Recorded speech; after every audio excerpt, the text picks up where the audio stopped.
7 most common cough syrup, 7 सबसे आम खांसी की दवाई।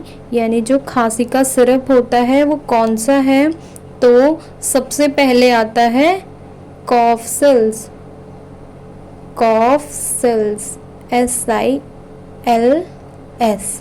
This picture of Coughsils. Second number पर है कॉफलेट, KOFLET। ये है कॉफलेट की पिक्चर, मतलब ऐसा दिखाई देता है कॉफलेट सिरप। और तीसरे नंबर पर है Torex, TOREX। And last one is, fourth is Tussitol, TUSSITOL